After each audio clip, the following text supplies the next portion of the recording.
Hi, now I want to discuss an alternate method of finding m and c, okay, which is like more widely used because of the reason that it is very computationally cheap. Okay. What we have to do in this case is, as we already know, this is the equation for our cost. Okay. So, if I have to make a graph between cost and m, this is what my graph is going to look like. Okay. Obviously, it is going to be a parabola because we know that cost is as a function of m square. Okay. Cost is a function of m square, it is going to be a parabola. What our aim is, we want to find this value. Okay. This value of m we want to find for which my cost is minimum, right. This is what we were trying to do when we were doing d cost by dm is equal to 0, because we have to find the value of m at which cost is 0. So, we have to reach this point. Now, what the method of gradient descent says is that without worrying about what the required value of m is, take any value of m. Start with any value of m, just take randomly. Let us take m naught is equal to, let us say 1.5. Okay. Simply take any value of m. Now, that value of m naught that we are taking, that is 1.5, that might lie on the right side of m required, or it might lie on the left side of m required. Okay. It might lie on the right, it might lie on the left. Let us consider both the cases one by one. If it lies on the right, let us say it lies somewhere over here, that is, we are starting from here. This is our starting point. What gradient descent says is that start coming down slowly from there. Okay. Descent basically means descending, okay, that coming down. Now, how to come down? It says use something like this: m1 is equal to m naught minus d cost by dm. Okay. D cost by dm. M naught minus d cost by dm. What is d cost by dm? D cost by dm is basically the slope at this point. Okay. As we already know, if we have a graph between y and x, dy by dx basically gives us the slope at particular x. Okay. The slope of this tangent is going to be d cost by dm at this point. Obviously, slope is going to be positive. Okay, slope, because the tan theta of this is going to be positive. So, slope of this line is going to be positive. I am sure you guys already might be knowing that slope for this line is positive. Slope for this line is negative. Okay, because of the tan theta angle we always talk about. So, the slope for this line is going to be positive. So, this value is going to be positive, and we are reducing from m naught that positive value. So, we are going to get an m1 that is lower than m naught. Repeating again, d cost by dm is going to be basically a positive value, that is the slope at this particular point. If we subtract it from m naught, we are going to get an m1 which will be lower than m1. So, basically from, let us say if we started from m naught, we might reach over here, that is m1.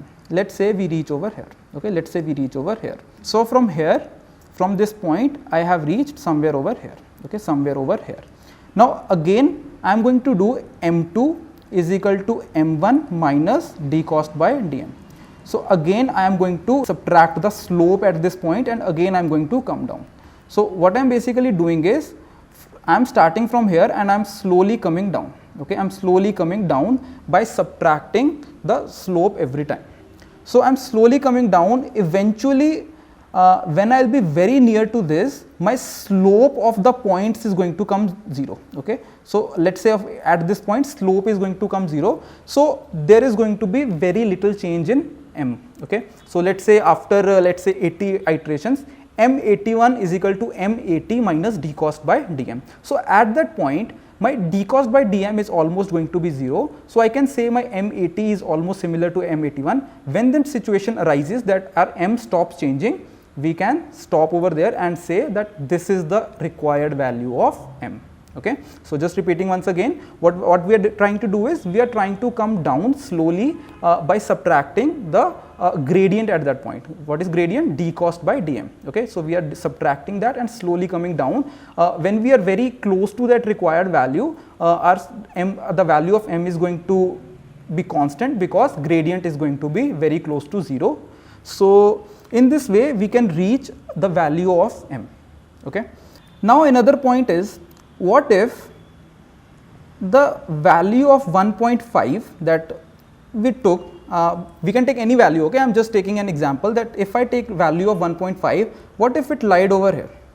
Now it would have created a problem, like if I kept on reducing the value, it would have kept going up, right? It would have kept going up if I kept reducing the value, like if this is 1.5, then 1.3 and so on. If it keeps reducing, then I am not approaching my required value. So this might be the problem, okay.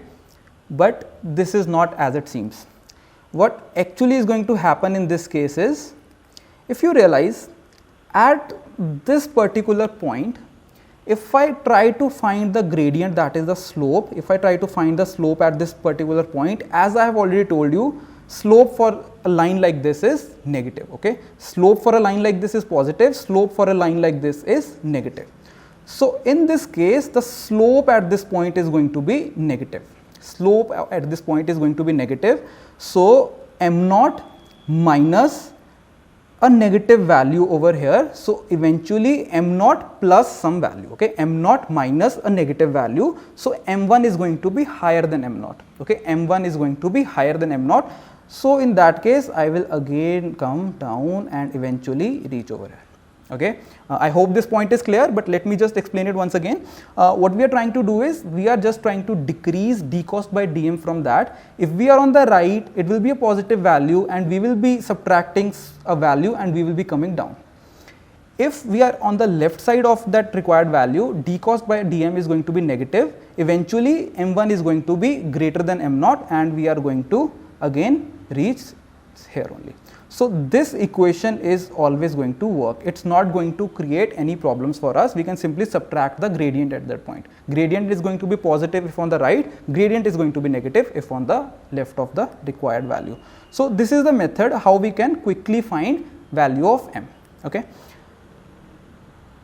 There is one thing about gradient descent, a term known as learning rate. A term known as learning rate. Now what is the use of learning rate? Sometimes what happens is that the values of gradients are so low that if we start from here, we come down very slowly, very slowly, and it takes lots of iterations. It takes thousands of iterations to eventually reach our bottom point, and this is basically too much time, like it is a lot of time waste. We could have come down quickly. How do we do that? We multiply this d cost by dm by a learning rate, okay. We decide a learning rate. Let's say we can take a learning rate of 2, 3, 0.1, whatever we want. We can take a learning rate. If we take higher learning rate, we will come down quickly. We will come down basically quickly, okay. We will basically come down quickly and quickly reach our destination, that is m required. Sometimes we also take L small, let's say 0.1, 0.01, for the reason, sometimes what happens is the value of d cost by dm is so high that instead of coming slowly downwards, we basically straight away from m naught we come over here, okay, and from here we start and we reach here, and then we are going to go here, okay, because this time slope is going to be negative, so it's going to increase by a huge number and it will reach here, then it might reach here, then it might reach here, and in this way basically we coming in, this is known as overshooting.